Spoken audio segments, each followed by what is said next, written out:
ಕೊಪ್ಪಳದ ಕುವೆಂಪು ನಗರದಲ್ಲಿ ಪ್ರಧಾನಮಂತ್ರಿ ಕಿರು ಆಹಾರ ಸಂಸ್ಕರಣಾ ಉದ್ದಿಮೆಗಳ ನಿಯಮಬದ್ಧಗೊಳಿಸುವಿಕೆ ಯೋಜನೆಯಡಿ ಸೌಲಭ್ಯ ಪಡೆದು 4 ಗಾಣದ ಎಣ್ಣೆ ತಯಾರಿಸುವ ಘಟಕಗಳನ್ನು ಸ್ಥಾಪಿಸುವ ಮೂಲಕ ಶರತ್ ಎಂಬುವರು ಯಶಸ್ವಿ ಉದ್ಯಮಿಯಾಗಿ ರೂಪುಗೊಂಡಿದ್ದಾರೆ.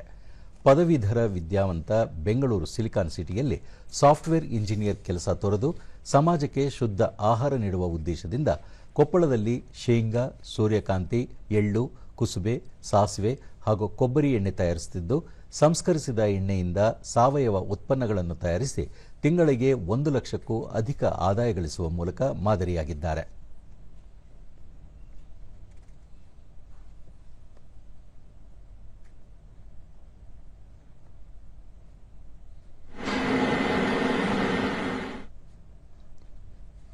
ಗಾಣದ ಎಣ್ಣೆ ತಯಾರಕ ಶರತ್ ಜನಸಾಮಾನ್ಯರಿಗೆ ಶುದ್ಧವಾದ ಆಹಾರ ನೀಡುವ ಉದ್ದೇಶದಿಂದ ಅಡುಗೆ ಎಣ್ಣೆ ಸಂಸ್ಕರಿಸಿ ಸಾವಯವ ಉತ್ಪನ್ನಗಳನ್ನು ತಯಾರಿಸಿ ಮಾರಾಟದಿಂದ ಉತ್ತಮ ಆದಾಯ ಗಳಿಸುತ್ತಿರುವುದಾಗಿ ತಿಳಿಸಿದರು. ಸೊ ನಮ್ ಮೇನ್ ಬಿಸ್ನೆಸ್ ಬಂದು ಶೇಂಗಾ ಬಿಸ್ನೆಸ್ ಇದ್ರಿಂದ ಮನ್ಯಾಗ ಆಗ್ಲೇ ಲಾಕ್ಡೌನ್ ಟೈಮ್ನಾಗ ಒಂದ್ ನ್ಯೂ ಐಡಿಯಾ ಬಂದಿತ್ತು, ಹೆಲ್ತ್ ಅವೇರ್ನೆಸ್ ಬಂದಿತ್ತು. ಗಾಣದ ಎಣ್ಣೆ ಮಾಲೀಕರಾದ ಸುಮಾ ಡಾಣಿ ಎಂಎಸ್ಎಂಇ ಯೋಜನೆಯಡಿ ಸಾಲ ಪಡೆದು ಗಾಣದಲ್ಲಿ ಎಣ್ಣೆ ತಯಾರಿಸುತ್ತಿದ್ದು ಸಾರ್ವಜನಿಕರಿಂದ ಉತ್ತಮ ಸ್ಪಂದನೆ ವ್ಯಕ್ತವಾಗಿದೆ ಎಂದರು.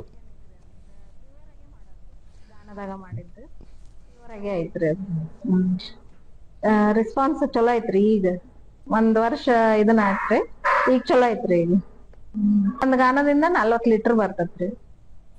ಗೃಹಿಣಿ ಅನ್ನಪೂರ್ಣ ಗಾಣದ ಎಣ್ಣೆ ಬಳಕೆಯಿಂದ ಉತ್ತಮ ಆರೋಗ್ಯ ಕಾಪಾಡಿಕೊಳ್ಳಲು ಸಹಕಾರಿಯಾಗಿದೆ ಎಂದರು. ಚೆನ್ನಾಗಿರ್ತದೆ. ಮೊದ್ಲು ಜಾಸ್ತಿ ಹಾಕ್ತಿದ್ವಿ ಅದು ರಿಫೈಂಡ್ ಆಯಿಲ್, ಈಗ ಅದಕ್ಕಿಂತಲೂ ಇದು ಕಡಿಮೆ ಹಾಕ್ತಿವ್ರಿ. ಅದು 4 ಚಮಚ ಹಾಕ್ತಿದ್ರೆ ಇದು 2 ಚಮಚ, ಅದಕ್ಕಿಂತಲೂ ಇದು ಎಣ್ಣೆ ಕಡಿಮೆ ಯೂಸ್ ಮಾಡಕತ್ತೀವಿ.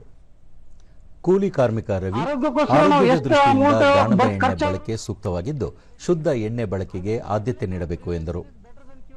ಅನ್ನಂಗೆ ನಮ್ಮ ಆರೋಗ್ಯ ನಾವು ಮೊದಲೇ ಕಾಪಾಡ್ಕೊಂಡ್ಬಿಟ್ರೆ ಯಾವುದೇ ತರ ತೊಂದರೆ ಇರೋದಿಲ್ಲ. ಹಂಗಾಗಿ ಏನು ಪ್ಯೂರ್ ಸಿಗುತ್ತೆ ಆದಷ್ಟು ಇವತ್ತು ಎಣ್ಣೆ ಆಗಿರ್ಬೋದು, ಬೇರೆ ಪದಾರ್ಥ ಆಗಿರ್ಬೋದು, ಎಷ್ಟು ಪ್ಯೂರ್ ಸಿಗುತ್ತೆ ಅದನ್ನ ಹುಡ್ಕುವಂತ ಪ್ರಯತ್ನ ಮಾಡೋದು ತುಂಬಾ ಮುಖ್ಯ. ತೋಟಗಾರಿಕೆ ಇಲಾಖೆ ಜಂಟಿ ನಿರ್ದೇಶಕ ಕೃಷ್ಣ ಉಕ್ಕುಂದ ಪಿಎಂಎಫ್ಎಂಇ ಯೋಜನೆಯಡಿ ಸರ್ಕಾರದಿಂದ ವಿವಿಧ ಆಹಾರ ಸಂಸ್ಕರಣಾ ಘಟಕಗಳಿಗೆ 50% ಸಹಾಯಧನ ನೀಡಲಾಗುತ್ತಿದೆ. ಯುವಕರು ಈ ಅವಕಾಶವನ್ನು ಸದುಪಯೋಗ ಪಡೆದುಕೊಂಡು ಸ್ವಯಂ ಉದ್ಯೋಗಿಗಳಾಗಿ ಸ್ವಾವಲಂಬಿ ಜೀವನ ನಡೆಸಬಹುದು ಎಂದರು. ಜೀವನವನ್ನು ಸಾಗಿಸ್ಕೊಂಡು ಅದರಿಂದ ಬಂದಿರತಕ್ಕಂಥ ಆದಾಯಗಳನ್ನ ಮತ್ತೆ ಬ್ಯಾಂಕಿಗೆ ರಿಟರ್ನ್ ಕಟ್ಕೊಂಡು ಸಹಾಯಧನ ಉಪಯೋಗ ಮಾಡ್ಕೊಂಡು ಅದಕ್ಕೆ ಕೊಟ್ಟಿರ್ತಕ್ಕಂಥ ಸಾಲವನ್ನು ತೀರಿಸ್ಕೊಂಡು ಉಪಯೋಗ ಮಾಡ್ಕೊಂತ ಇದ್ದಾರೆ.